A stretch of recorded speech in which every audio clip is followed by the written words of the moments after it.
ایک قوم کا ہیرو دوسرے کا دشمن ہو سکتا ہے، لیکن تاریخ میں کئی ایسے حکمران بھی گزرے ہیں جنہیں ہیرو کے درجے پر قبول کرنے والی اپنی قوم میں بھی شاید ہی چند لوگ باقی ہوں۔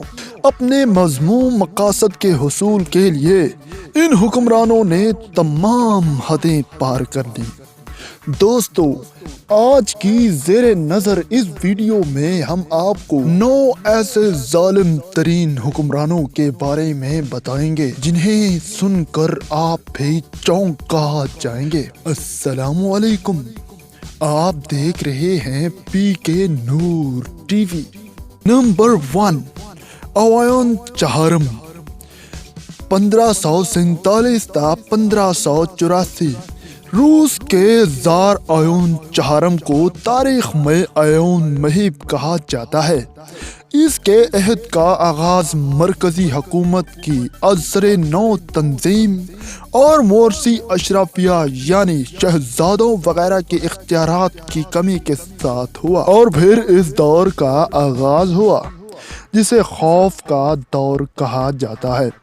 اس کے عہد میں قازان اور استرخان کے مسلمان ریاستوں پر قبضہ ہوا اور وہاں ظلم و جبر کا بازار گرم کیا گیا۔ اس کے ستم سے گھر والے تک محفوظ نہ رہے۔ اس کے بیٹے ایون کو بھی تشدد کا نشانہ بننا پڑا، جو کہ ولی عہد بھی تھا، یہاں تک کہ وہ مر گیا۔ اس کا یہی بیٹا عقل مند تھا، اور اس حرکت کی وجہ سے بعد میں تخت ذہنی طور پر معذور بیٹے فیوڈور کے ہاتھ لگا اور سلطنت بدترین بحران سے دوچار ہوئی۔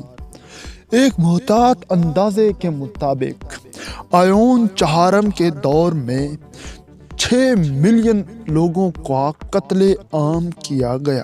نمبر 2، شاہ لیوپولڈ ثانی، 1865 تا 1909 آبادیاتی دور میں یوں تو کوئی طاقت مہربان نہ تھی، لیکن جو ظلم بیلجیم کے شاہ لیوپولڈ ثانی نے ڈھایا، اس کی مثال کم ہی ملتی ہے۔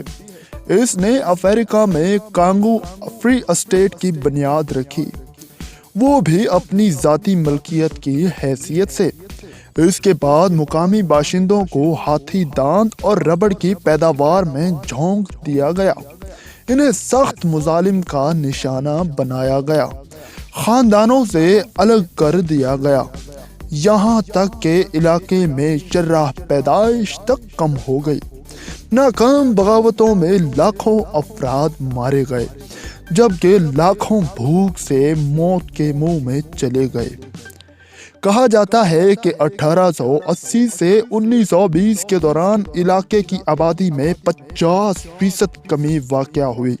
شاہ کی اسی جبری مزدوری کے فلسفے کو بعد میں فرانس، جرمنی اور پرتگال نے بھی اپنی آبادیوں میں آزمایا۔ نمبر 3، بینیٹو موسولینی، 1922 تا 1943۔ اٹلی کے بینیٹو موسولینی نے فوج سے فرار کے بعد فاشسٹ پارٹی کی بنیاد رکھی اور اپنے ساتھیوں کی مدد سے ملک کے جمہوری اداروں کو تباہ کرنا شروع کر دیا، یہاں تک کہ 1925 میں اٹلی کا رہنما بن گیا۔ اس پر کئی قاتلانہ حملے ہوئے، جس کے بعد اس نے کہا کہ اگر میں آگے بڑھوں تو میرے پیچھے آؤ، اگر میں پسپا ہو جاؤں تو مجھے قتل کر دو، اور اگر میں مر جاؤں تو میرا بدلہ لے لو۔ ایتھوپیا پر قبضے کے دوران اٹلی نے اتنے مظالم ڈھائے کہ ملک کی 7% آبادی کا خاتمہ کر دیا۔ 1936 میں اس نے جرمن رہنما ایڈولف ہٹلر کے ساتھ مل کر ایک اتحاد تشکیل دیا اور جنگ عظیم میں حصہ لیا، لیکن وہاں شکست کے بعد کوئی ٹھکانہ نہ رہا۔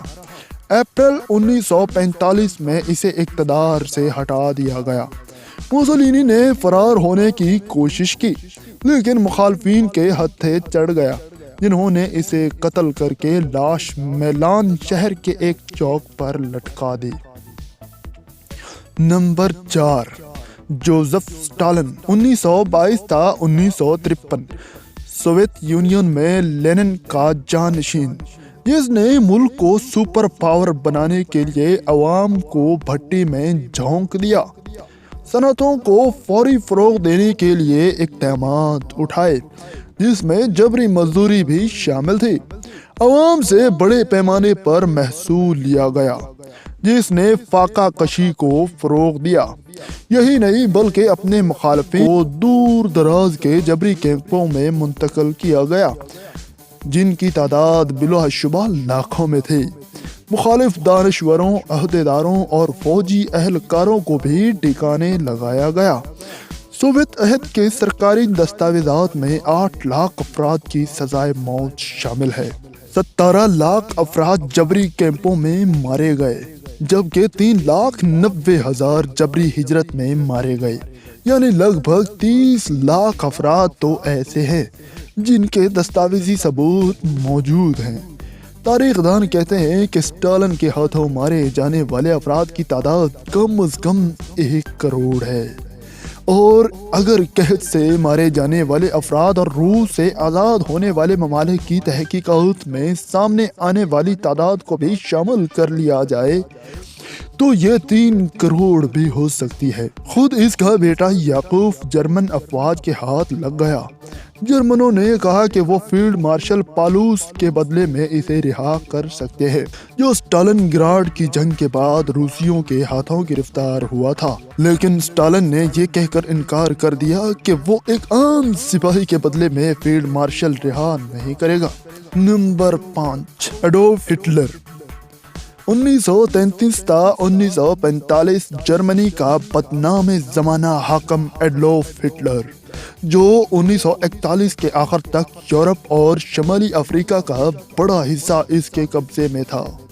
نسل پرستی ہٹلر نے نہ صرف یہودیوں بلکہ سیاسی مخالفین کی بھی خاتمے کا حکم دیا کہ جنہیں اجتماعی کیمپوں میں منتقل کر کے تشدد کے ذریعے موت کے گھاٹ اتارا جاتا رہا۔ کہا جاتا ہے کہ نازیوں نے ہٹلر کے دور میں کل 11 ملین افراد کا قتل کیا۔ جب دوسری جنگ عظیم کے آخری دنوں میں سوویت افواج برلن پر قبضہ کرنے والی تھی تو ہٹلر اور اس کی اہلیہ نے خودکشی کر لی تھی۔ Number 6، Francisco Franco. 1938 تا 1975 فرانسسکو فرانکو نے 1930 کی دہائی میں نازی جرمنی اور فاشسٹ اٹلی کی مدد سے اسپین کی جمہوری حکومت کا تختہ الٹایا اور اقتدار سنبھالا۔ اس کی حکومت کے دوران کئی جمہوری شخصیات ملک چھوڑ گئی، اور جو ملک میں موجود رہے انہیں فوجی عدالتوں کا سامنا کرنا پڑا۔ کیتھولک عیسائیت ملک کا واحد مذہب تھا جسے برداشت کیا جاتا تھا۔ ملک کی تو بڑی زبانیں کیٹالن اور باسک بولنے پر پابندی تھی، اور حکومت کے پاس خفیہ پولیس کا ایک وسیع جال موجود تھا۔ عمر ڈھلتے ڈھلتے پولیس اور سینسرشپ کی گرفت میں ڈھیلی پڑتی چلی گئی اور سینسرشپ بھی ڈھیلے پڑتے گئے۔ آخرکار آزاد مارکیٹ اصلاحات متعارف کروائی گئیں اور مراکش نے آزادی حاصل کی۔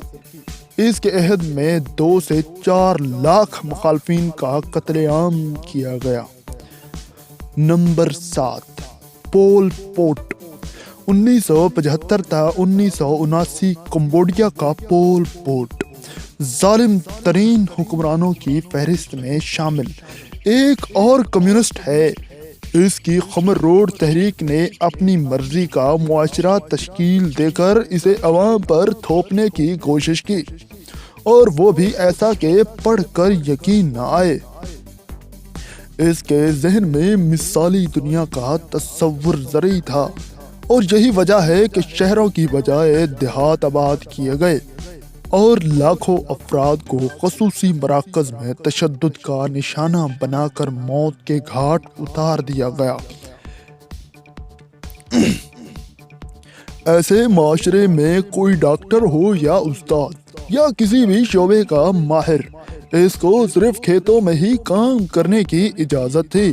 یہی وجہ ہے کہ جس میں ذرا سی عقل نظر آتی اسے مار دیا جاتا، یہاں تک کہ چشمہ پہننے اور کوئی غیر ملکی زبان بولنے پر بھی لوگ تشدد کا نشانہ بنتے۔ صرف 4 سال کے عرصے میں پول پوٹ نے 20 لاکھ افراد کا قتل عام کیا۔ وہ اس کے اقتدار میں بھوک کے ہاتھوں مر گئے۔ اگر سزائے موت کے ساتھ ساتھ بدترین حالات، ناکافی خوراک اور بدترین طبی دیکھ بھال کو بھی ملایا جائے تو کہا جاتا ہے کہ خمر روڈ میں کمبوڈیا کی کل 25% آبادی موت کے گھاٹ اتار دی گئی۔ نمبر 8، ایدی امین 1971 تا 1979۔ یوگنڈا کے جنرل ایدی امین نے فوجی بغاوت کے ذریعے ملک کی منتخب حکومت کا تختہ الٹایا اور خود کو صدر قرار دیا۔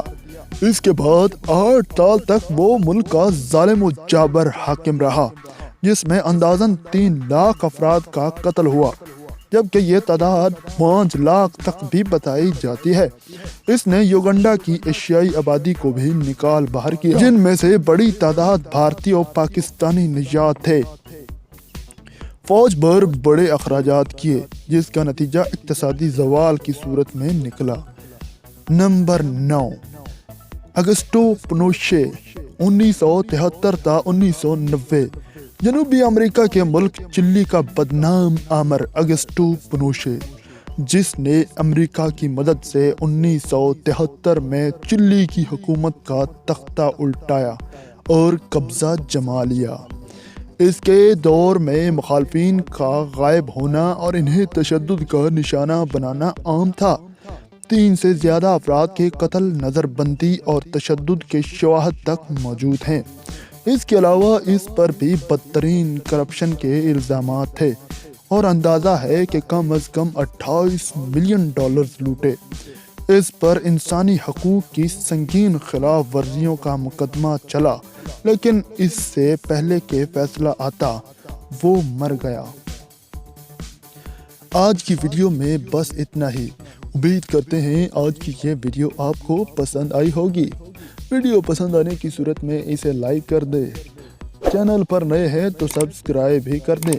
اپنا اور اپنے پیاروں کا بہت سارا خیال رکھیں۔ اللہ نگہبان۔